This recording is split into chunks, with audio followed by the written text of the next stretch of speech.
The great chamber of the Galactic Unity Council floated in the darkness of space like a jewel among the stars. The orbital station called Eternal Accord had witnessed 10,000 years of history. Its walls had seen empires rise and fall.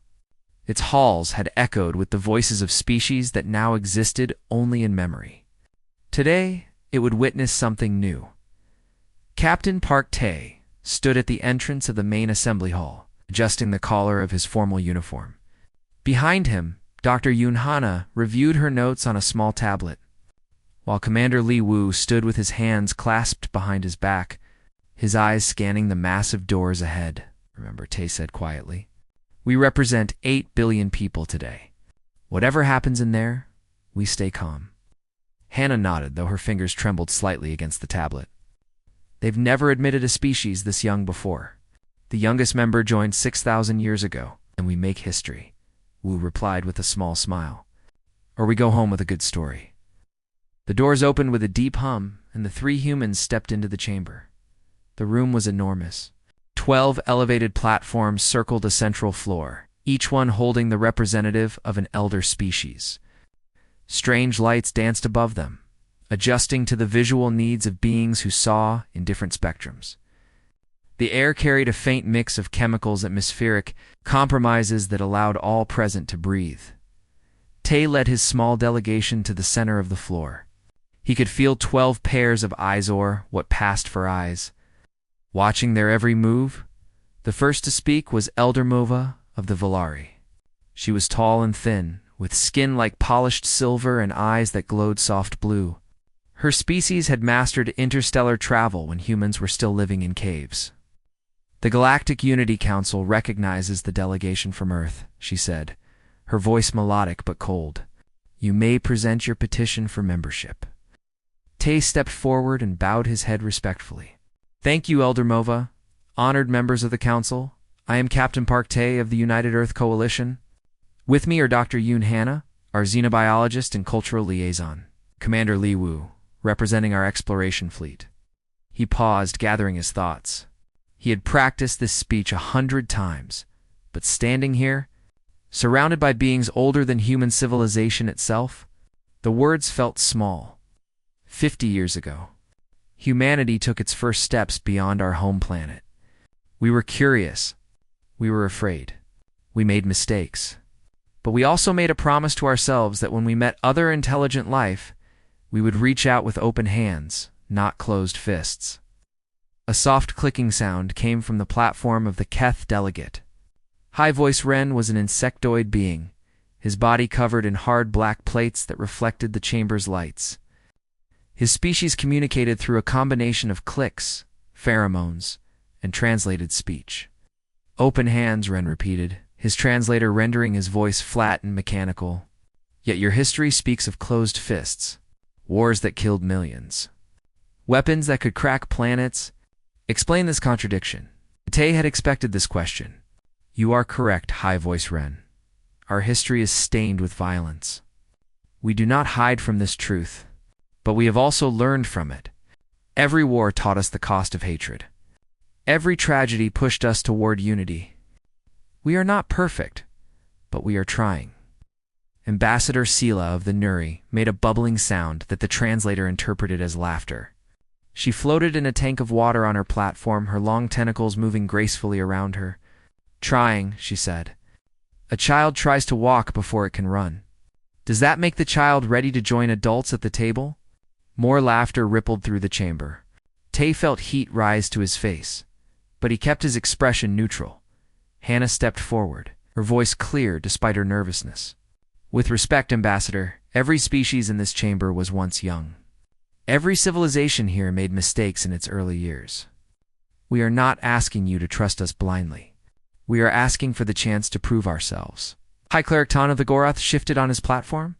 His body was made of living crystal, and when he moved, light fractured through him in 1,000 colors.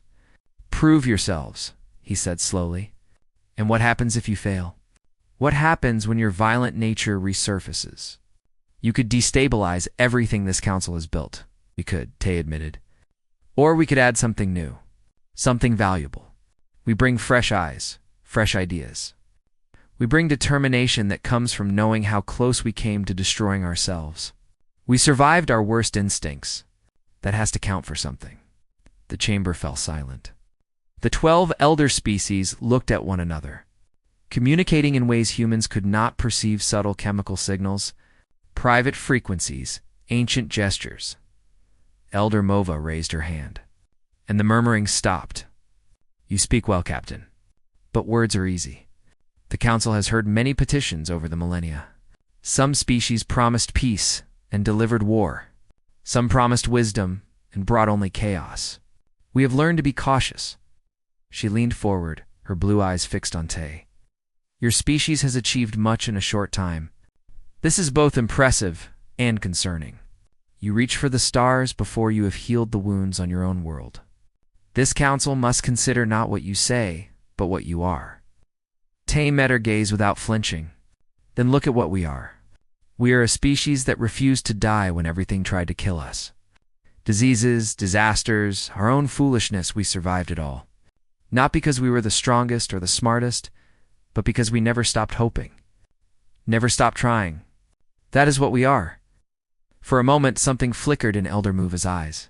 Something that might have been respect.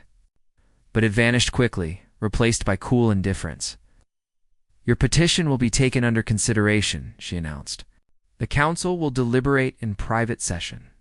You will be summoned when a decision has been reached. This hearing is adjourned." The 3 humans bowed and turned to leave. As they walked toward the doors, Tay heard soft laughter behind them, the same condescending amusement they had faced throughout the hearing.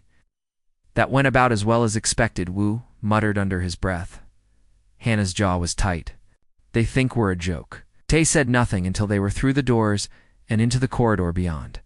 Then he stopped and looked back at the chamber one final time. "Let them laugh," he said quietly. "They don't know us yet, but they will." The doors closed with a heavy sound, and the humans walked into the unknown, carrying the weight of their entire species on their shoulders. The council chamber emptied of all visitors. Only the 12 elder representatives remained, their platforms now arranged in a tighter circle. Privacy shields hummed to life around the room, blocking all signals from entering or leaving. What happened next would be recorded in the council's sealed archives, never to be shared with outsiders. Elder Muva waited until the last shield was in place before speaking. "We have heard the humans. Now we must decide their fate." I open the floor for discussion. Ambassador Scylla was the first to respond. Her tentacles waved with agitation, creating small currents in her water tank. "I will speak plainly. These creatures are dangerous. I have studied their history, their wars, their weapons, their endless hunger for more. They fought each other over land, over resources, over ideas. They split the atom and immediately used it to burn cities. How can we invite such beings into our council?" High Cleric Tan's crystal body chimed in agreement. "The ambassador speaks truth. The humans advance too quickly. They do not pause to consider the consequences of their actions. In 200 years, they went from primitive flying machines to spacecraft. This is not the pace of wisdom. This is the pace of recklessness." High Voice Ren clicked rapidly, his translator struggling to keep up. "My swarm has observed human behavior for 3 of their generations. They are adaptable, yes. Clever, certainly. But they are also unstable. Their moods shift like solar winds. One moment they create beautiful art. The next, they wage terrible wars. There is no consistency, no reliability. The council requires stability." The platforms glowed softly as each representative considered the words spoken. There was a time, thousands of years ago, when such discussions were heated and passionate, but the elder species had long since learned to deliberate with cold logic. Emotions were inefficient. Observer Kel remained silent on his platform. He was the last of the Orin, an ancient species that had once numbered in the billions. Now only a handful remained, scattered across the galaxy like dust after an explosion. Kel rarely spoke at these meetings, but when he did, his words carried weight. "Observer Kel," Elder Mova said, noticing his silence, "you have not shared your thoughts? What is your view on the human petition?" Kel's body was wrapped in a cloak that hid most of his form, Only his face was visible old and weathered, with eyes that had seen too much. When he spoke, his voice was soft like distant thunder. I have no view to share at this time. I will listen. Muva's eyes narrowed slightly, but she did not press him. Instead, she turned to the others. Are there any who would speak in favor of the humans? Silence. Very well, Mova continued. I believe we have a clear consensus. The humans are too young, too violent, and too unpredictable. Admitting them would set a dangerous precedent. Other young species would demand the same treatment. Our standards would erode. The peace we have maintained for millennia would be at risk. She paused, allowing her words to settle. However, we must be fair. We cannot bar them forever. I propose a waiting period of 500 standard cycles. This will give them time to mature, to prove their stability. If they survive that long without destroying themselves, we will reconsider. High Cleric Tan shifted, light dancing through his crystal form. 500 cycles is generous? Perhaps too generous. Their species may not last that long. Quiet laughter rippled through the chamber. Ambassador Scylla waved a tentacle dismissively. If they survive, they survive. If not, the matter resolves itself. I support the proposal. One by one, the representatives voiced their agreement. High Voice Ren clicked his approval. The energy beings known as the Vast spoke through their speaker drone, endorsing the measure. The fungal entity representing the Mycan pulsed in affirmation. When it came time for Observer Kel to speak, he remained still for a long moment. Then, slowly, he shook his head. I vote against the measure. The chamber went quiet. It was rare for any vote in the council to be less than unanimous. Disagreement was seen as a sign of discord, something to be avoided. On what grounds do you object? Elder Mova asked, her voice careful. Kel's ancient eyes met hers. On grounds I will keep to myself. I simply object. Mova stared at him for several seconds, waiting for more. When nothing came, she sighed. Very well. The vote is recorded as 11 in favor, 1 against. The measure passes. She activated the communication system. Summon the human delegation. The humans arrived within minutes, their faces composed, but their eyes betraying their hope. They stood once again in the center of the chamber. Surrounded by the 12 platforms, Elder Mova rose to her full height, her silver skin catching the light. Captain Park Tae, Dr. Yoon Hannah. Commander Lee Wooth, Galactic Unity Council has reached a decision regarding your petition for membership. She paused, savoring the moment. There was a time, long ago, when she might have felt pity for the hopeful creatures before her, but that time had passed. It is the judgment of this council that humanity is not yet ready to join our ranks. Your species is young. Your history is violent. Your future is uncertain. We cannot risk the stability of this alliance on beings who have not proven their capacity for lasting peace. Tae's expression remained neutral, but Hannah's shoulders dropped slightly. Wu's jaw tightened. Therefore, Muva continued. Humanity is hereby barred from council membership for a period of no less than 500 standard cycles. You may reapply after that time has passed, assuming your species still exists. Soft chuckling filled the chamber.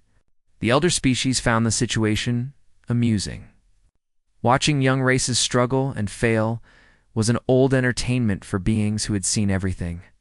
Tae did not move. He did not speak. He simply stood there, absorbing the decision.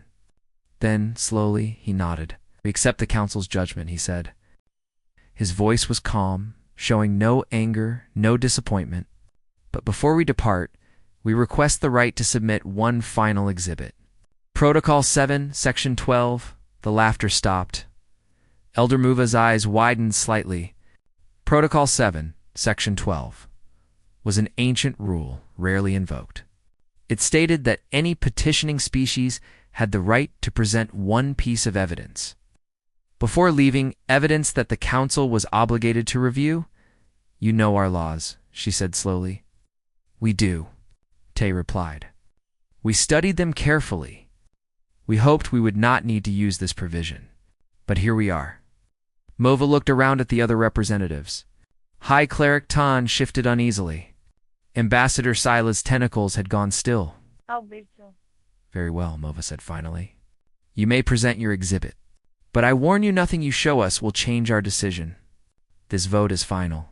Tay allowed himself a small smile. We shall see. He gestured to Commander Li Wu, who stepped forward with a small data chip in his hand. The fate of humanity rested in that tiny piece of technology, waiting to be revealed. Commander Li Wu walked to the center of the chamber with steady steps. In his hand, the data chip seemed impossibly small, a tiny rectangle of metal and crystal that weighed almost nothing. Yet as he approached the holographic projector, every eye in the room followed him. He inserted the chip into the projector and stepped back. Before we show you this, Captain Tay said, I want to explain what you are about to see. 6 months ago, there was an incident on the Valari mining colony of Thatanine. You may remember it. Elder Muva stiffened on her platform. Of course she remembered. Thatanine was one of the largest Valari colonies in the outer sector's 3,000 workers, many of them with families. She had personal connections there. Connections she preferred not to think about. The colony's main reactor suffered a critical failure, Tay continued. Radiation began flooding the tunnels. The Valari fleet was 11 days away. The colonists had only hours. He paused, letting the weight of those words settle. At that moment, a human cargo vessel called the Morning Star was passing through the sector. It was a small ship, carrying medical supplies to a distant outpost. The crew consisted of 12 humans. Tay nodded to Wu, who activated the projector. The hologram flickered to life, filling the center of the chamber with light. The council members watched as an image formed the bridge of a small spacecraft, cluttered with equipment and personal items. Standing at the center was a woman in a worn captain's uniform. Her name was Kim Nari. She was not tall, not impressive by any physical standard. Her hair was tied back in a simple ponytail, and there were lines of exhaustion around her eyes. She looked like someone who had spent too many years in space, carrying too many burdens, but her voice, when she spoke, was steady and clear. This is Captain Kim Nari of the cargo vessel Morning Star. We have received a distress call from the Valari. Mining colony Thatanine. Their reactor has failed. Radiation levels are critical. The colony will be dead in 6 hours. She paused, looking around her bridge. 11 other humans stood there watching her. Some were young, barely adults. Others had gray in their hair. They came from different places, different backgrounds. But in that moment, they were united by the same terrible knowledge. Our ship is not equipped for this, Nari continued. We have no radiation shielding beyond basic protection. If we enter those tunnels, we will absorb lethal doses within minutes. Medical treatment might extend our lives by a few days, maybe a week, but we will die. The bridge was silent. The hologram captured every face, every expression. Fear was there, real, human fear. But something else was there too, something harder to name. I am not ordering anyone to do this, Nari said. I cannot order you to die. This is a choice each of you must make for yourselves. If you want to stay on the ship and wait, I will not judge you. But I am going down there. Those people need help, and we are the only ones who can give it. She stopped speaking. For a long moment, no one moved. Then a young man stepped forward. His name was Chosiok, the ship's engineer. He was 23 years old. I'll go, he said simply. One by one, the others stepped forward. Beek Gina, the medic. Officer Han Duri, the navigator. Pilot Quan Yura. Every single member of the crew volunteered, all 12 of them. The council watched in silence as the hologram shifted, showing the Morning Star descending toward the dying colony. The ship landed on a platform already covered with warning lights, alarms screaming about radiation levels that no living thing should enter. The cargo bay opened, and the 12 humans stepped out into hell. The tunnels of Thatanine were dark and filled with smoke. Emergency lights flickered red, casting everything in the color of blood. The radiation meters on the human suits immediately began climbing red numbers, ticking upward toward death. But they did not stop. The footage showed them moving through the tunnels, calling out for survivors. They found the first group huddled in a storage room, Velari workers, their silver skin already showing signs of radiation burns.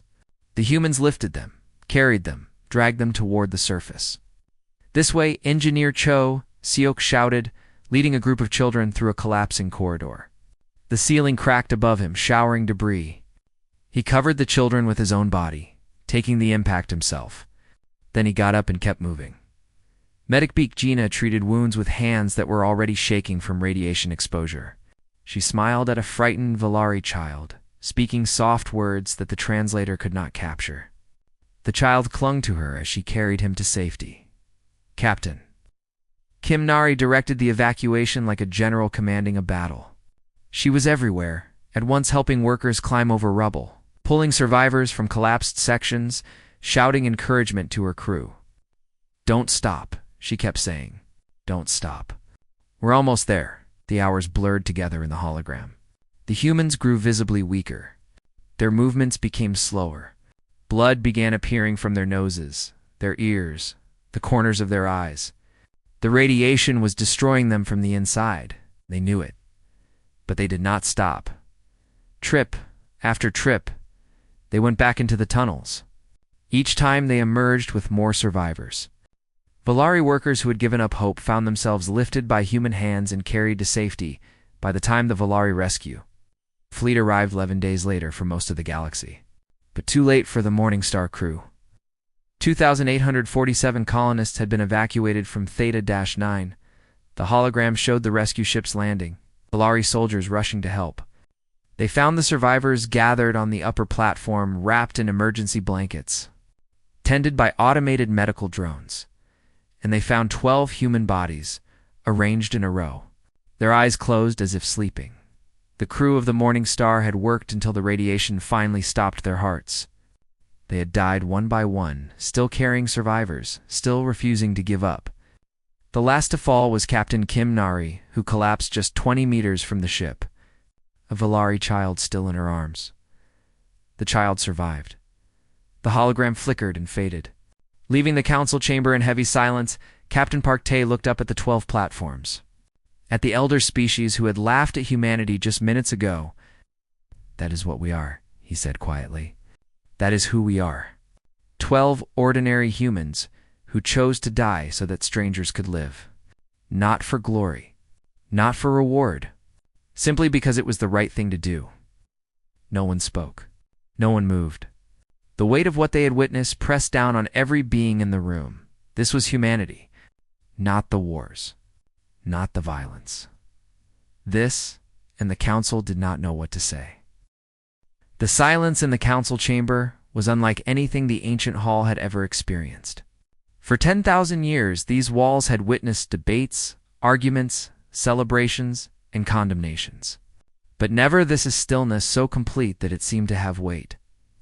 Pressing down on every being present, Commander Li Wu still stood by the projector. The chip had more footage, and he knew Captain Tae wanted the council to see everything. With a small gesture, he activated the next sequence. The hologram flickered back to life, and now it showed the final hours. Engineer Cho Suok was helping a group of miners climb through a shattered doorway. His skin had turned gray, and dark spots had appeared on his hands and face, radiation burns eating through his flesh. But he kept lifting, kept pushing, kept moving. "Almost there," he said to the frightened Velari. "Just a little more. You can do this."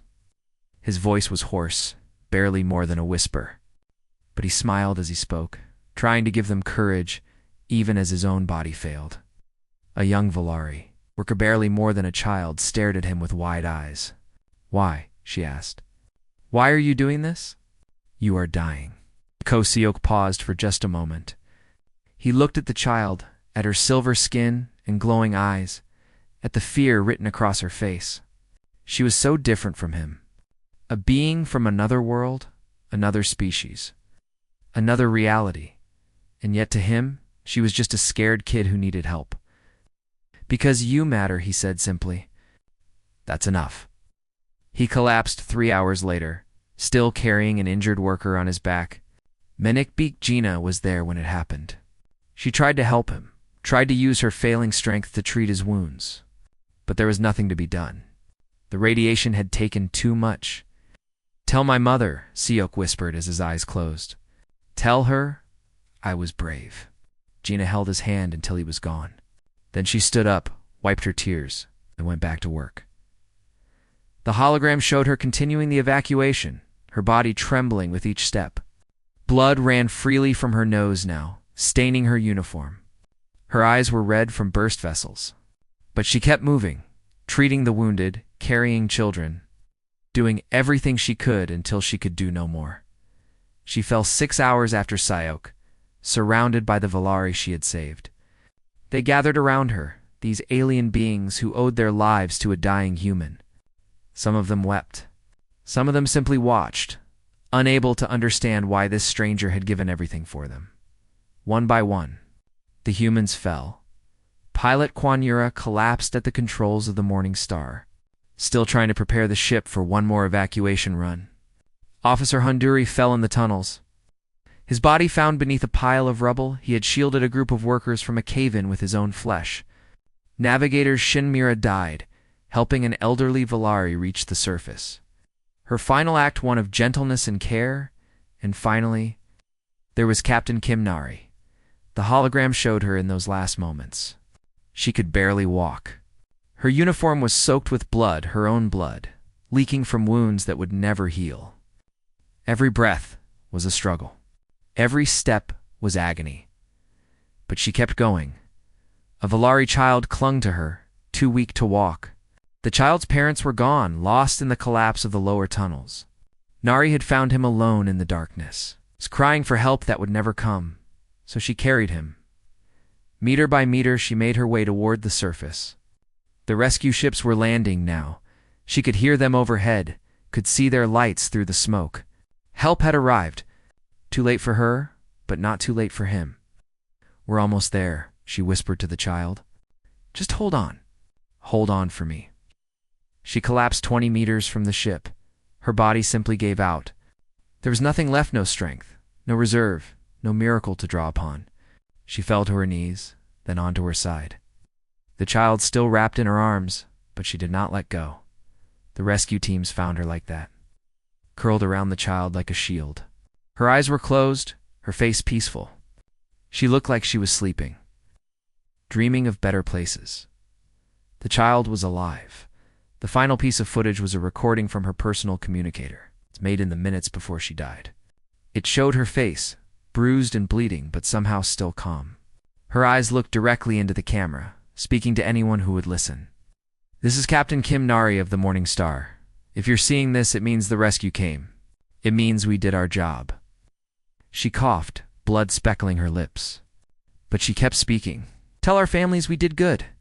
Tell them we had a choice, and we made it together. Tell them," she paused, struggling for breath.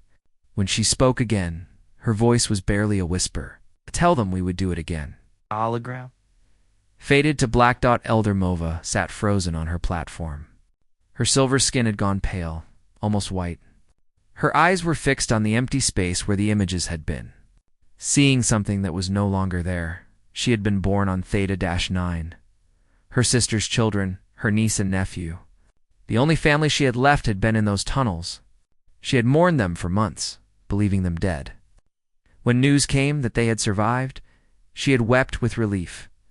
She had never asked how they survived. She had never wanted to know. Now she knew. 12 humans. 12 strangers from a young, violent, reckless species. They had given their lives for her family. Observer Kel rose slowly from his platform. He was old, ancient beyond measure, the last of a dying race. His voice, when he spoke, carried the weight of millennia. "I voted against the bar," he said, "because I have seen this before. Not this clip, but this pattern.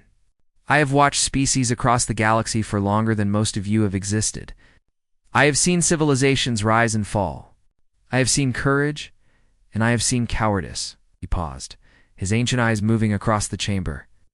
"What I see in humans is something rare, something precious. They do not calculate survival the way we do. They do not weigh costs against benefits. They feel and they act.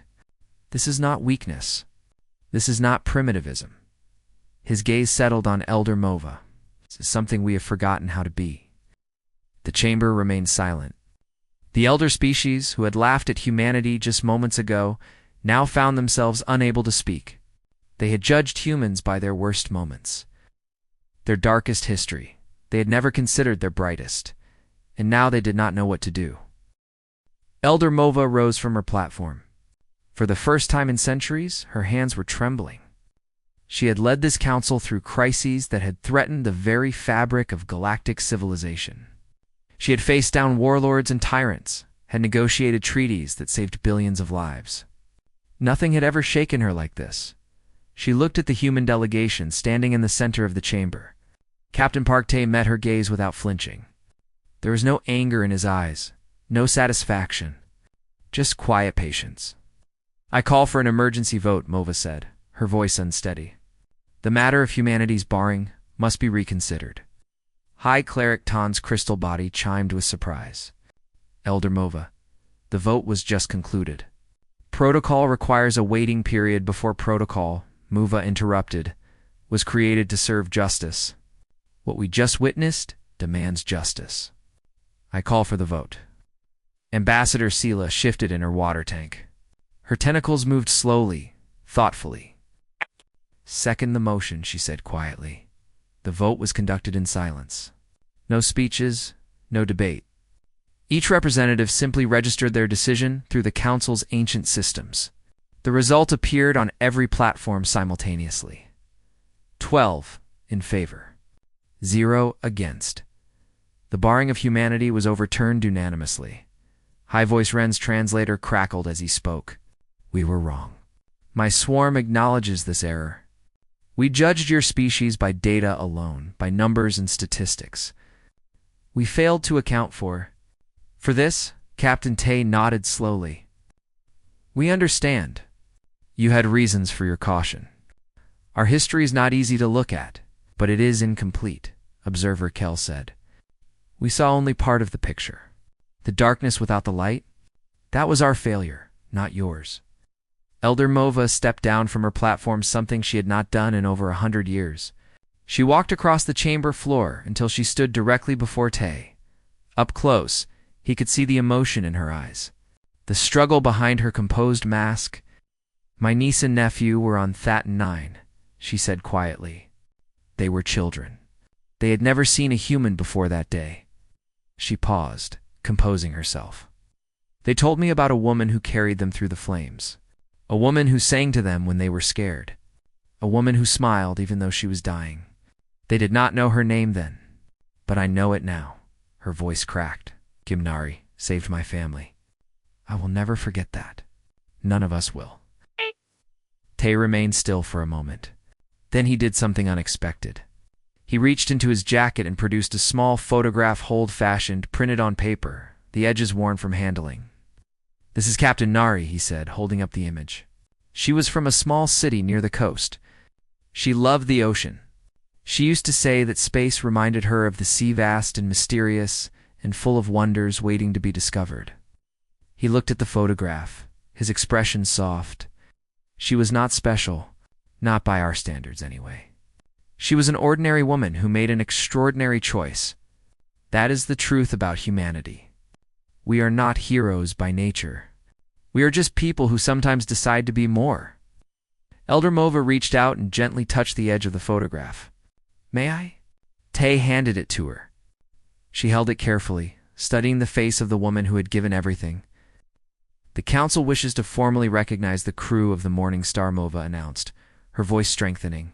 "For the first time in 3,000 years, we invoke the accord of infinite respect, the highest honor our civilization can bestow. It is given to those who embody the ideals upon which this council was founded: courage, sacrifice, and the sanctity of all life."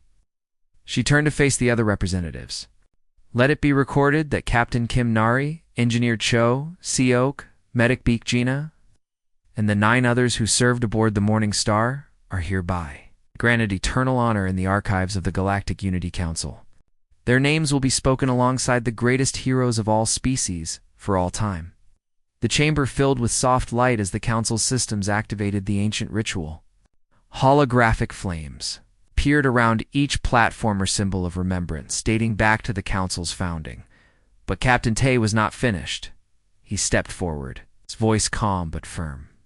"We appreciate this honor, truly, but I need to say something before we proceed." The Council fell silent. "We did not show you this clip to gain entry to your Council. We did not present our heroes to bargain for membership. That was never the purpose." He looked around the chamber, meeting each alien gaze in turn. "We showed you because you needed to remember. Every species in this room has its own story of sacrifice, its own Thatanine buried somewhere in history. There was a time when each of you would have done what our crew did. There was a time when you measured worth not in power or wealth or age, but in the willingness to give everything for others." His voice grew stronger. "Somewhere along the way, you forgot. You became comfortable, safe. You built walls around yourselves and called it wisdom. You laughed at younger species because laughing was easier than remembering." Elder Mova lowered her head. She could not argue. None of them could. "The Morning Star crew did not ask for anything," Tay continued. "They are beyond your votes now. Beyond your honors. They gave their lives because it was right, not because someone was watching, not because they expected reward. They would have done the same if no one ever knew." He placed the data chip on the Council table. "We did not come here for a seat at your table. We came here to remind you why this table was built in the first place. The Galactic Unity Council was supposed to represent the best of all species. The hope that together we could be more than we are alone." He looked at them, these ancient, powerful beings who had judged humanity unworthy. "Ask yourselves, when was the last time any of you felt that hope?" No one answered. Tay nodded slowly. "Humanity will gladly join this council when you are ready to have us.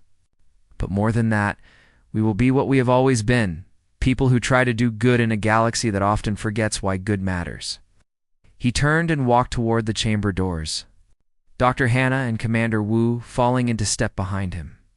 "Captain Tay," Elder Muva called out. He stopped and looked back. Muva stood tall, her silver skin catching the light of the memorial flames. "We are ready now. Today, if you will have us." For the first time since entering the council chamber, Tay allowed himself to smile. "Then we accept." 2 years later, humanity officially joined the Galactic Unity Council. But they did not come as the youngest members, seeking approval from their elders. They came as equals of species that had reminded the galaxy what it meant to truly live. And every year, on the anniversary of Thatanine, 12 flames were lit in the Great Chamber. One for each human who had chosen strangers over survival, hope over fear, love over life. Their names echoed through the stars forever.